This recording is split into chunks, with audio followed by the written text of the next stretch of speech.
server. We are connected Wow. to a cloud server. We are live and Hi. real. How are you doing out there, Griffin? I'm pretty good. Pretty good. How are you?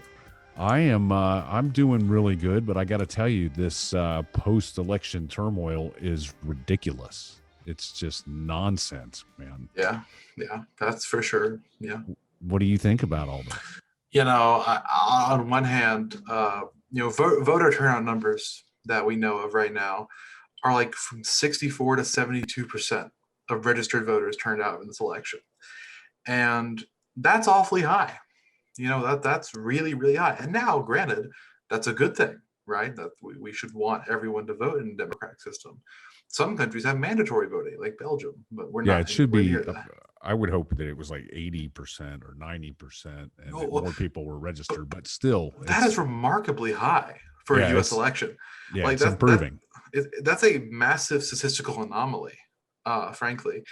And Joe Biden received the most votes of any presidential candidate in American history, followed by Donald Trump in second place in this election. Like, they both beat 2016 by a lot. And I find that rather interesting, and I wonder why that is. I wonder if it's polarization, this kind of mythical polarization that we always talk about I how. don't think it's mythical. Mythical in the sense of ideology, right? How they think they're so different, but in practice and what they actually do, they're not particularly different. That's why I call it mythical, because it's not really ideological, right? It's not like different ideas. It's different notions, I guess. It's different feelings, essentially, right? But back to the chaos itself. I expected this to happen. But the fact that the people on the right just get different information from people on the left, right? Because I have friends on the right who are telling me that 60,000 dead people voted in Georgia, and is that true? I don't know. No, that is definitely not true. Like, that is ridiculous, right? On its face, yes, and I would hope.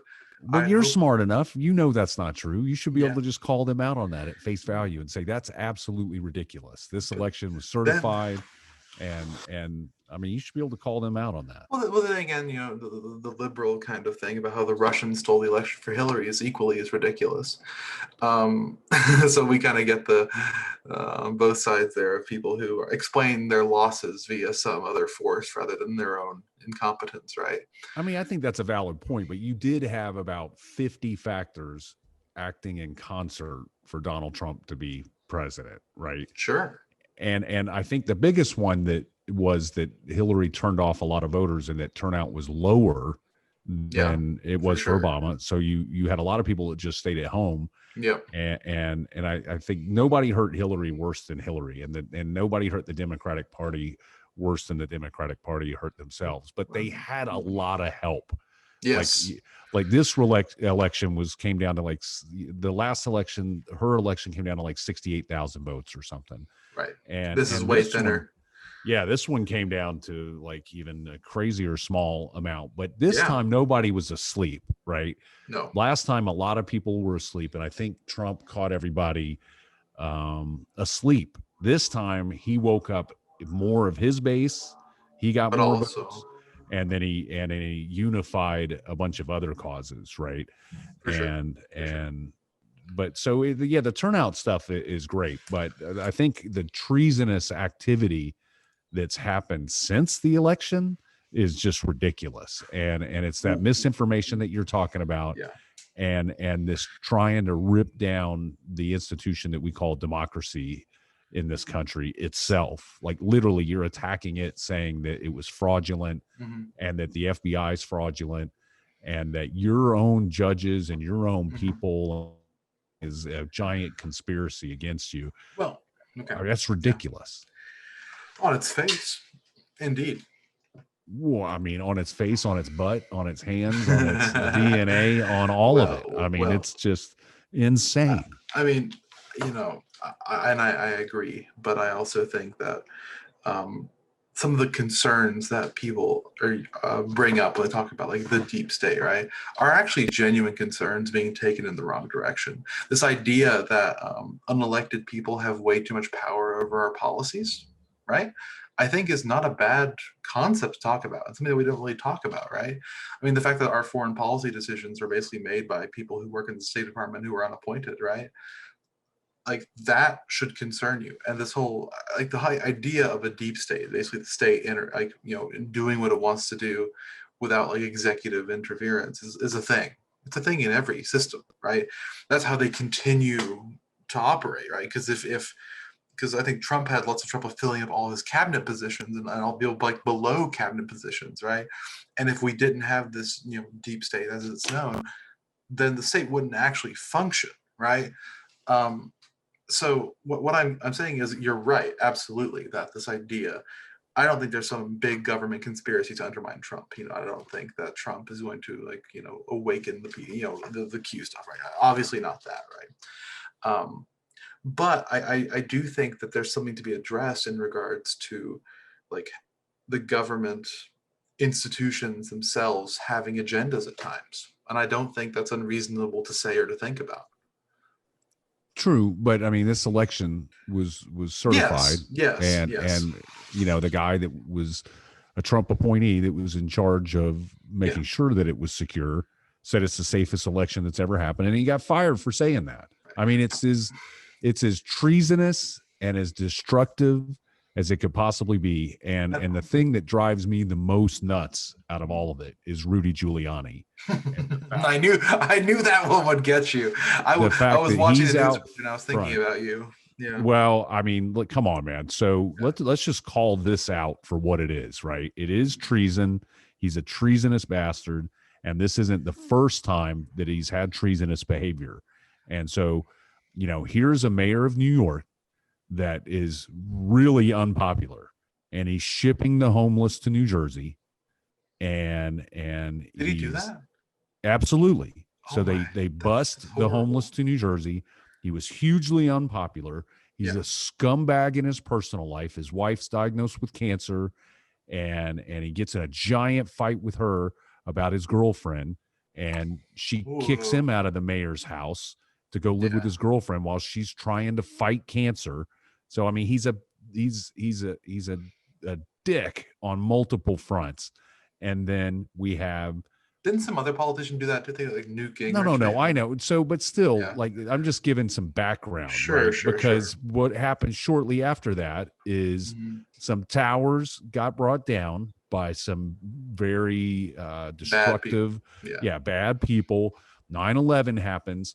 And the next thing you know, this guy that's a scumbag in his personal life and in his political life is now a hero. And he becomes man of the year, and he's knighted by Queen Elizabeth. So we have a scumbag that's knighted, and he's man of the year based on things out of his control that he had really nothing over. But he did have a unifying message, and he was a voice of reason. And then he left public 20 years office. ago. Yeah. But then he leaves public office to go into his private practice. And do you know what his first act was in his private practice? No. To protect the Sackler family and Purdue Pharma from the lawsuits that were coming at them from the DEA and the FDA and the United States. And what he did was he stood in front of them and he defended them, and the Sackler family and the directors of that, and everybody was brought in front of Congress, and they copped plea deals, and they did all these things in 2007. Most people don't know this. In 2007, they had all these bastards, and they called them out for what they did, and they called them out for unethical behavior around what they were promoting, from ridiculous rags, saying that their medications weren't addictive unless you had a preconceived addiction problem, that most people would not get addicted to these to Oxycontin, and it wasn't addictive to the normal person if it wasn't misused. And what did they do? They jacked up the size of the pills, the milligrams of the active ingredient that was in the pills themselves, to up to 160 milligrams. And they did all these things. They got busted for all of it. They get their hands slapped in 2007. What's everybody do? They leave that. They shut down one of the branches of the web of companies that distributes the Oxy, and they shut it down. And so it should have all ended in 2007. But what did they do? The other pieces of the web of the Purdue Pharma and the Sackler family up the amplitude, and they upped the bonuses for the sales staff. They turned their heads away for the pill mills, and they ramped everything that they were doing before that they got busted off and brought in front of Congress in 2007 for. And they escalated it. They escalated the attack on the American people for their own profit, and they did it, and it's still going on now. It's still going on now in various forms. They just had to pay out hundreds of billions of dollars. It's fractions of what they made. The family should be in jail. That family, the directors, were directly involved in incenting the salespeople to do things that they knew were wrong in that corporation. They should go to jail. It's criminal what they did, and they should be in prison, and they're not in prison. And one of the people that has stood in front of them throughout the history of this fight against the U.S. government and everybody that's trying to regulate this and rein this thing in is Rudy Giuliani. And so Rudy Giuliani's biggest treasonous fight was that. And now what's he doing? Now he's committing treason again, and he's running around, and he's making false claims about an election, and he's trying to overturn a democratic result in this country. The man is a treasonous bastard. He should be hung. Anybody else would be hung that committed this. It is treason on multiple fronts. He is responsible for the death of many Americans, and who knows what these clowns are going to cause now, because there's people out there, and it's a lot of the same people that we talked about when we talked about Q, and it's a lot of the same people that we talked about when we talked about, kidnapping public officials and just all this stuff. These people are believing that they are defending our nation. They are being told that they are patriots and that they should take up arms and rise up and stand by and rise up. And this election was stolen and your democracy. I mean, if you literally sat there and you believed what your elected official or someone that was knighted and was the Time Man of the Year, if you believed literally what they were telling you, then you should go to your gun cabinet, get your gun out, and get in your $70,000 four-wheel drive truck and start running around and having an impact, right? And that's wrong. That's treasonous behavior. You're taking advantage of people that aren't that bright and can't see that they're being manipulated like puppets. And it's just wrong, and it's ridiculous. When talking about back to the first point that you made about Rudy Giuliani defending the Sackler family, Kelly Loeffler made these ads in Georgia about Doug Collins and how he was a defense attorney and how he defended criminals and how that was bad. Oftentimes, as an attorney, as I'm sure you know, you have to take cases that you don't want to take. Now, obviously, there's ethics involved in that, right? And a criminal case is very different than something like this, where the Sackler family, the evidence was there, and he essentially was there to plea deal, right? And to talk things down and to let the apparatus continue doing what's being. And you're absolutely correct in that fact. Like that, I don't think it's treason, but I do think it's unethical, at best. Like taking in that case, defending those people, that caused, let's not sparse our words here, an opioid epidemic which has killed thousands of Americans. Yeah, absolutely agree. And has ruined the lives of millions of people, right? If not killed. And both parties in this country take lots of money from the pharmaceutical industry. And take lots of money. And many of them, not just Rudy Giuliani, are absolutely complicit in said operation, and it's really unfortunate that we can't have a conversation about that issue without getting into like party politics. You're taking issue with the word treason. The definition of treason is the crime of betraying one's country. So clearly he's met that. Both of Okay. these clowns have met that, Okay. especially by attempting to kill the sovereign or overthrow the government. Well, Okay. I mean, I think they're meeting the all those bars. Not the, I don't, the first one, maybe the second one. I don't think so. Maybe some of the actions are criminal. I'm not going to say I'm not a lawyer. I'm not a person who does that kind of stuff. But from what I can think of people who've been charged with treason in the past, this isn't they're not doing it on behalf of a foreign power. They're doing it for their own domestic power. Well, yeah, but it's I don't. crimes against the state. Sure, sure. I mean, And the Sackler stuff, and yeah, I mean, see, I'm all for the establishment of a petty treason where a lot of the corporate crimes that take place in this country that harm massive amounts of American citizens. I think that's treason because again, you're killing people. Well, if you're the results of this, it results in suicide, drug overdoses, abductions, people being blown up, people being shot. I mean, it meets all the requisites. I don't. It might be a little extreme, but at the same time, the behavior that I'm calling out is extremely extreme. If pardon me, you're right. It is rather extreme. And the fact that we haven't had any like economic, stimulus package for those people who are, possibly facing eviction in January, right? Like we might be headed into the worst winter in American history, economically at least. I mean, we may have millions more homeless people, right? For some, we're going to write it out, and it's not going to be any big deal. Oh yeah, most of us, it's not going to be any big deal.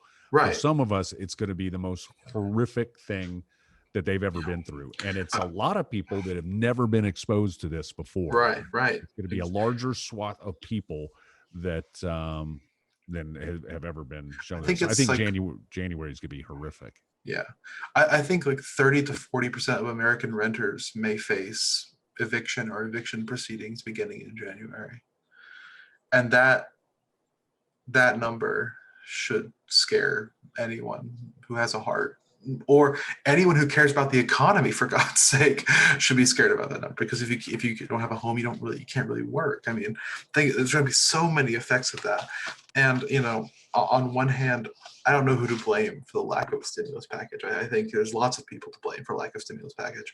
I think you can blame Nancy Pelosi, Mitch McConnell, and Donald Trump mostly. I think they all three are rather, they've done nothing to move the conversation. Well, I think something's going to come out, and I think there's a $980 billion plan that's coming out, and we've had multiple trillion already. And the reality of it is, if you really want to have an impact, you enhance unemployment benefits. Yeah. And that is the way to do it. You don't get it by giving it to corporations and say, we're going to reward you for not cutting back on payroll and a lot of the programs. Don't get me wrong, I benefited from the PPP and some of these programs that were in that first round. But that's not what has the greatest impact. What will have the greatest impact is it expanded unemployment benefits and raising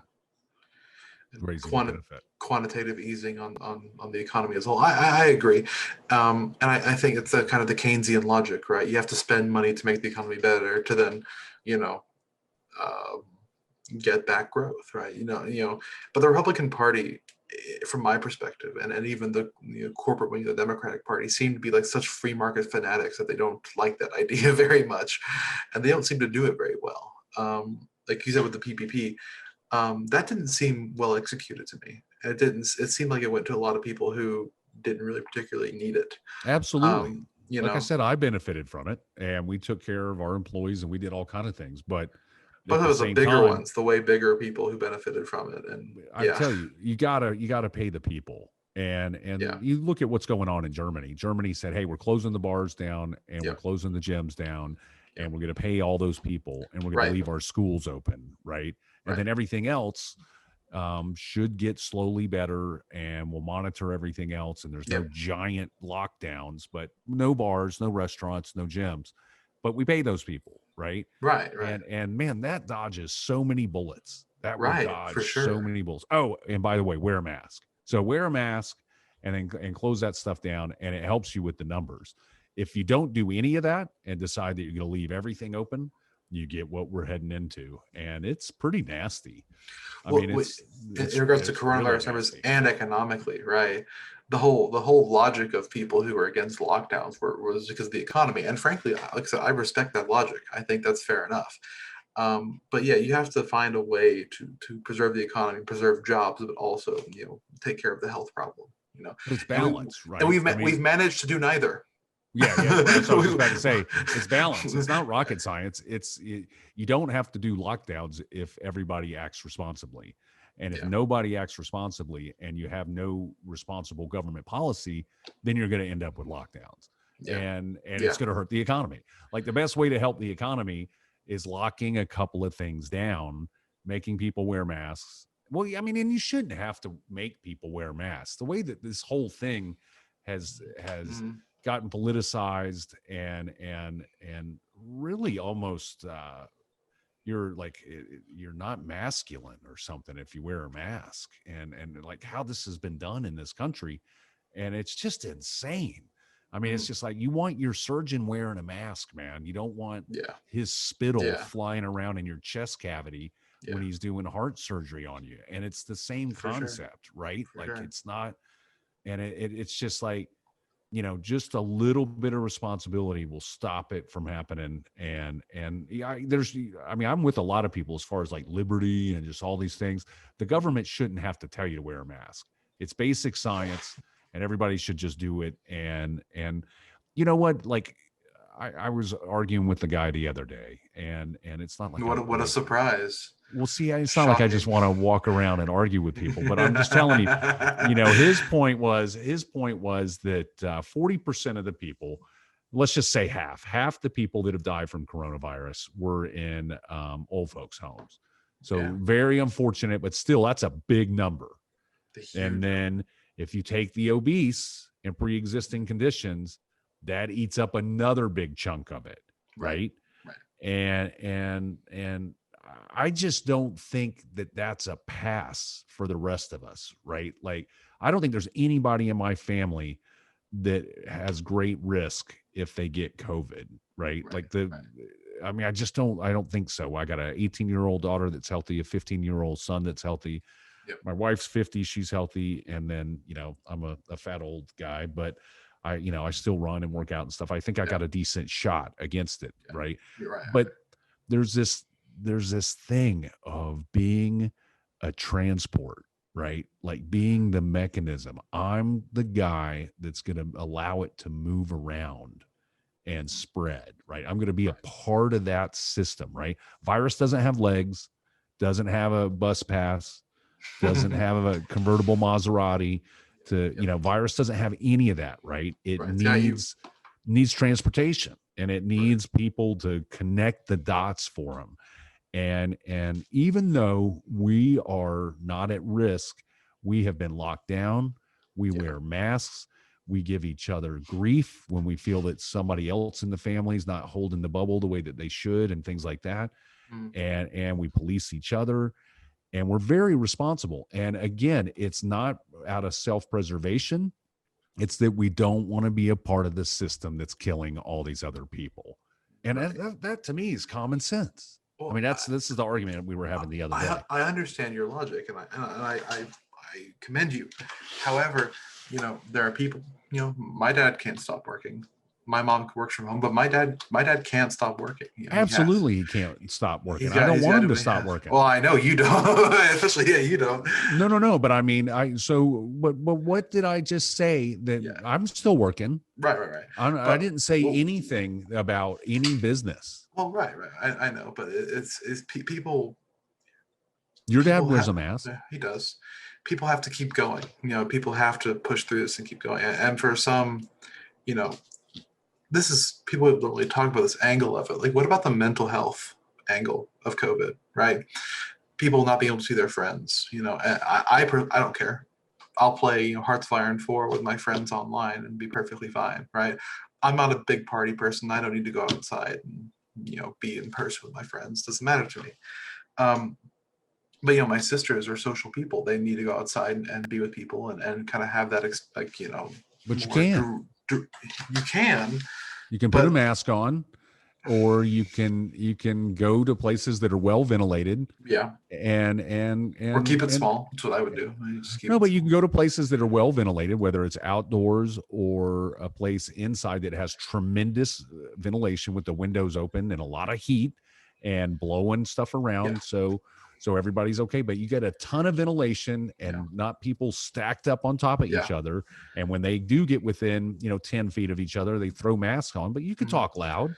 And there's ways to accommodate that, everything that you're talking about, business, social interaction, everything responsibly. But it's a lot easier. So not for me and for you, right? It's pretty simple. But for other people, it's not really that simple. It's not that easy. And I wish everyone was as cautious and was able to do that. And I guess I'm just trying to think about it from other perspectives of people who don't see it the way that you and I do, right? And they might find, I have friends who are, oh, it doesn't affect me, I'm invincible. They don't say that directly, but they basically say that, right? Well, I mean, and you make and that's true for them, right? Like you said, but like you said, you don't want to be a part of the system to transport to somebody who it might actually affect quite severely. You got to get outside of your own. It's more than you, right? Like we're all connected. We're all connected. We're all in this together. We're all in this together. And the strong people got to protect the weak. And it's that way all the time, right? Yeah, like this is the reason that we have, an underbelly that's not taken care of, and people bitching about a $15 minimum wage. I mean, like, I'm really starting to believe that the way to get this country on track is referendum it there. Look at Florida. Like there's no politician in Florida that would have said, hey, I'm going to give you a $15 minimum wage. Right. But more Republican or Democrat for that sake. Right. But more people voted for that than either of the presidential candidates. Right. So how is that possible? It's a referendum. If you did a referendum on marijuana, boom, it's done. You did a referendum on universal health care.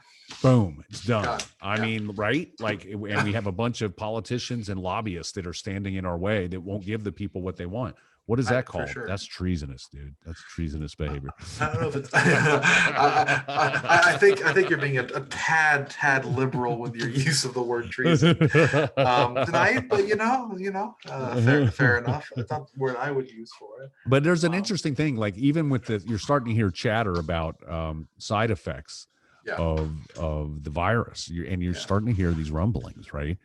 And the latest rumbling that I heard was they can't give it to the whole medical community at the same time, because you could actually get sick for up to 72 hours after you have the vaccine. Which one? There's like 5, isn't there? Yeah. I think it's one of the two. One of the two biggies. Pfizer or Moderna. And I have Pfizer stock. It's been doing rather well the past few days. They've been doing okay, but like this is going to be a real problem, right? Like if you get shot up with this, okay, you take the first shot and it makes you sick. Let's just say it gives you the flu for 2 days. The flu sucks. It does. It's not fun. Tremendous amount of people are not going back for round 2 because round 1 sucked. So, and there's a tremendous amount of people that would have never had symptoms or anything from COVID, and they're having problems with this vaccine. So I'm not making a judgment on this. I'm just calling out something, on December 3rd, 2020, that, we're going to end up talking about this in like February. This is going to be an issue. And I've been a soothsayer, person from the very beginning that's been calling how all this rolled out and what ended up happening. I said we were going to be standing here now, and we're standing here now, and it's going exactly how I said it was going to go. I think this is going to be weird. There is a relatively large anti-vax movement too. Like it's bigger than I thought it ever was. It's crazy. I just finished the book Pharma, and there has been some bad things that have happened with vaccines. Right. For sure. But if you weigh it out, it's not a zero-sum game, or it's not a less than zero game. Vaccines have dramatically affected human life Right. and the ability to eradicate disease For sure. in a very positive way. Yeah, have the pharmaceutical companies screwed up and given people bad things? Yeah, Yeah. absolutely, right. But the real thing that you got to ask yourself is humanity better off with or without vaccines? And there's no question. It's not even close. Yeah. And so that's that standpoint. But this vaccine is going to be different. This vaccine there's multiple ones coming. Yep. And there's multiple technologies coming. And if you apply the rates of positive things coming out of attempted vaccines, it's like 1 in 100 or 1 in 50, or let's just say it's 1 in 25, have glorious results, and they're fantastic. Even though this is new technologies and that might not apply directly to these, the fact that everyone that's coming out is just gangbusters, 95%, with very few side effects, and there's nothing to worry about, that's suspect. That just arms the anti-vaxxers even more, right? I don't think that is a trust fostering thing. I think For that sure. I think that makes you be. I mean, people are skeptical, and I get it. I get it, Yeah. especially like I said, after finishing this book and seeing stuff in the past. It's going to be interesting, right? But there's a lot of people that are going to have COVID by June. Let's just say June. Let's look at June. So by June, there's going to be a lot of people that have had COVID in this country. Yep. And then there's going to be a pretty good chunk of people that have shot themselves up with one versions of these things, right? Yep. And then there's also what nobody ever talks about, the people that have natural immunity to this thing. And nobody ever talks about it because the CDC can't say, hey, some people have natural immunity to it, because then every dumbass goes running into the street going, that's me. I have natural immunity to this, right? Who in CDC can't be talking about those guys?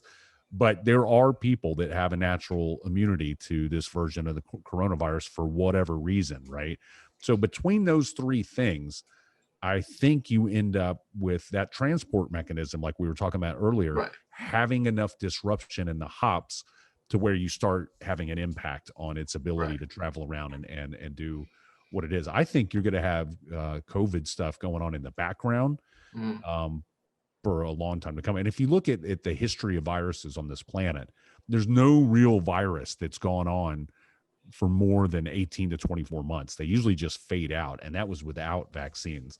So the good news is we're clocking time, we're clocking numbers. It's not herd immunity, but I think between the people that have immunity, the people that are getting it, and then the vaccines, then you start coming up with some kind of herd. It's a mixture that's making up that herd.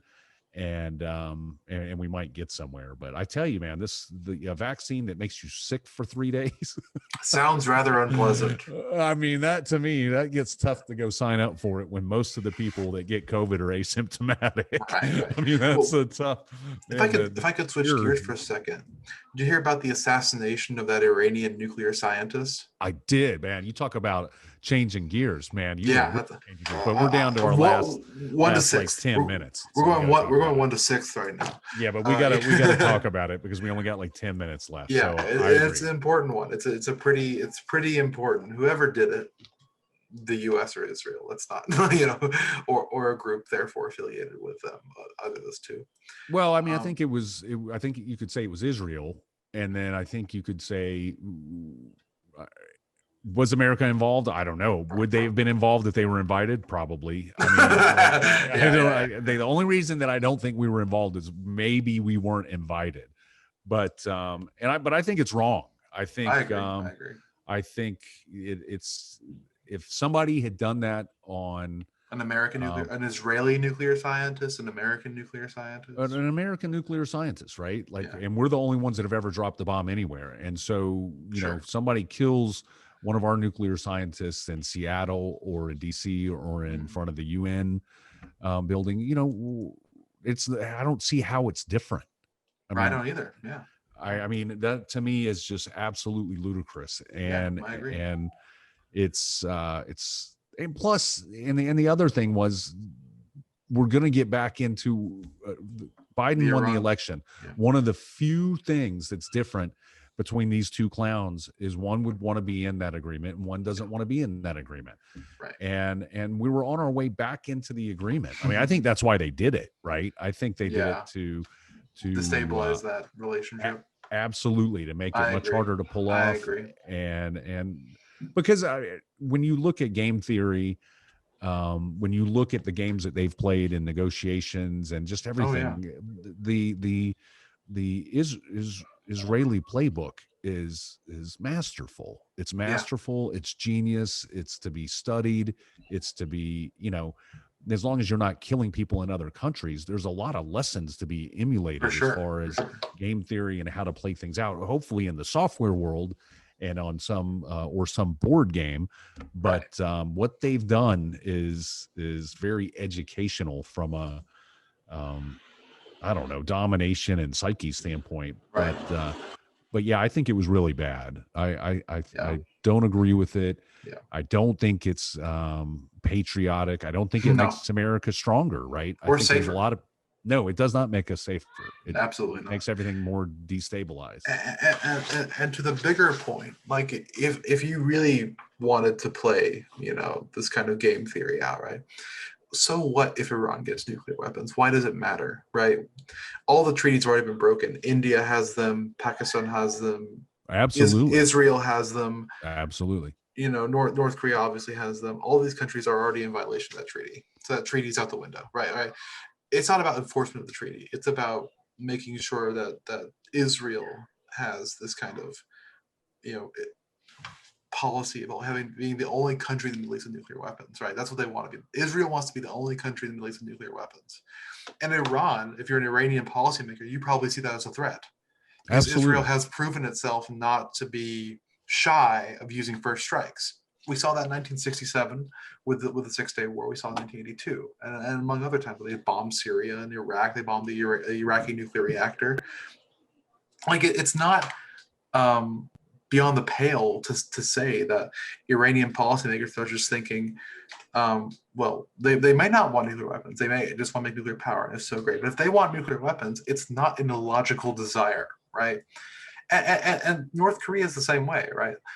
North Korea has nuclear weapons because it's the ultimate security guarantee that everybody else has. Right.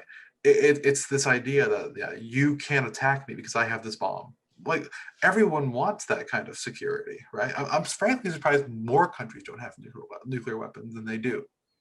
Probably because it takes so much resources to develop them. But almost everybody that can afford it and has the technology has it. Yeah.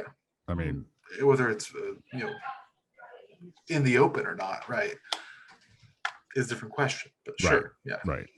Or they have a partner or a buddy that's got them. Like France and Germany, right? Right. Germany doesn't have them, France does. So Europe has them.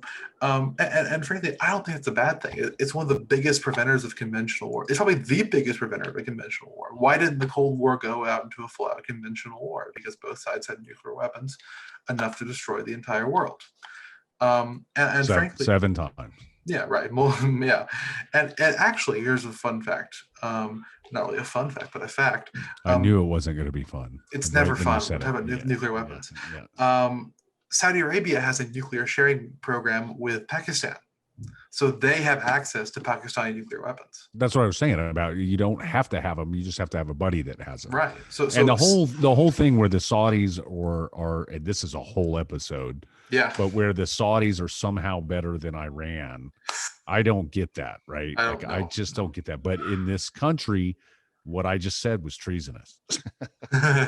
What I just said was anti-patriotic or whatever you want to say. But maybe to a particular weapons industry lobbyist, right? But I mean, but most people would view the Saudis and our dependence on their oil as a much more positive thing than our relationship with Iran, right?